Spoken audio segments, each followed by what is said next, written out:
Hi, it's me again with Corel tips and tricks. For a very long, and then I made this with it. It's kind of like an optical illusion. For a very long time, I've tried to make this, and it gets really frustrating. And I'm going to show you why I get frustrated with it. Because if we take an ellipse, hit the plus key on the keyboard, and then move that over just a little bit, if you don't use your control button, you could get off, but you can always select them both and go T, and they'll get back to even. Then if you take this, we'll go and use blue, hit P, put it at the top, the center of the page, select them both, and hit T to put it to the top, and then not even Control D, just Alternate C, because we're going to open up the Docker to transform. Yours might say transformation. We need 60 at 6 degrees, but we've already got one, so I'm going to go 59. Okay, I'm going to take away my outline now. And this is where, I'm going to use that again in a second. This is where it gets frustrating. Control G to Control D, and even zoomed in and holding down the Shift key so it'll grow from the center, and then mirroring it so they're going the other way, and then holding down the Shift key and make it touch. But see, we're over touched, we're beyond. But then if you Control D again and hold down the Shift key and then mirror that and then Control D, and it gets progressively smaller, but you can see that I'm not perfectly on the line. And I've done this several times, and tonight I finally figured it out. And this is pretty cool. So I'm going to take that same ellipse and make sure it's grouped together. You know what? Let's make it a little bit thinner.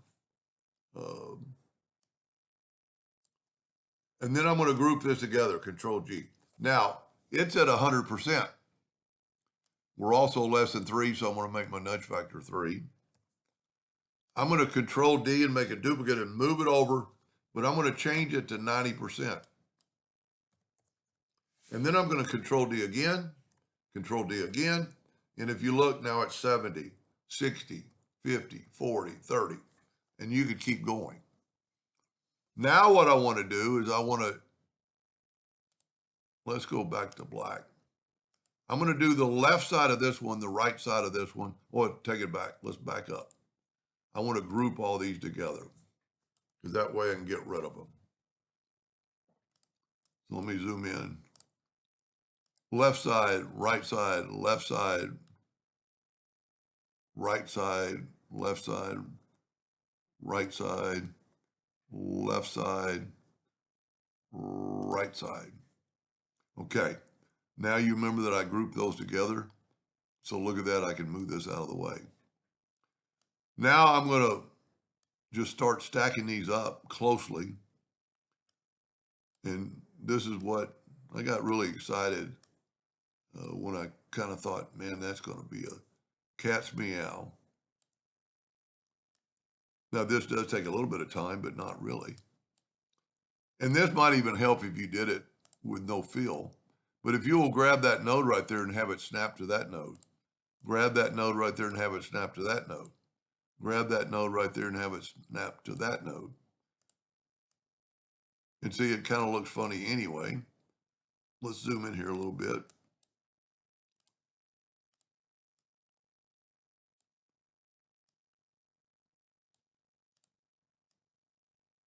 Okay, now let's group these together, Control G.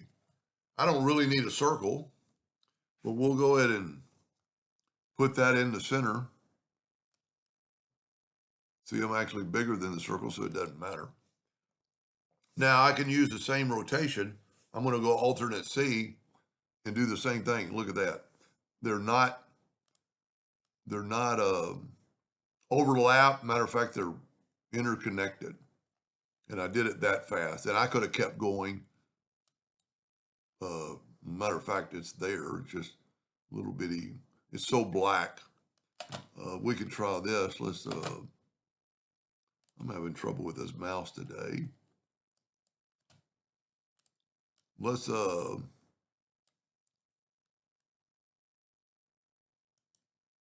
take away the outline. Yeah, see there, it's just so thin, so little bitty minute. Let's make the outlines white. See, they're there, and somehow I must have missed that one. But anyway, I don't want an outline. But that is and really I could have, okay, let's back up here. It's because it's kind of big, so I'm going to make it smaller by holding down the shift key so it'll grow from the middle. And then I'm going to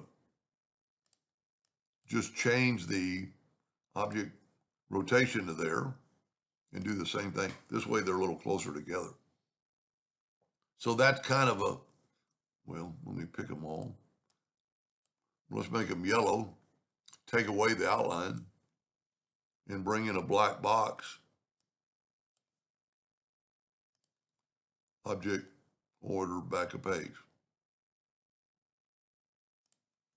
And there you have, see, they're perfect. I've been trying to do that forever. And those lines are there. I guess if I started off bigger, they'd be fine. But anyway, that's pretty cool. It really, if you zoom in and out. Anyway, I hope that helps somebody someday in the future. Thank you for watching.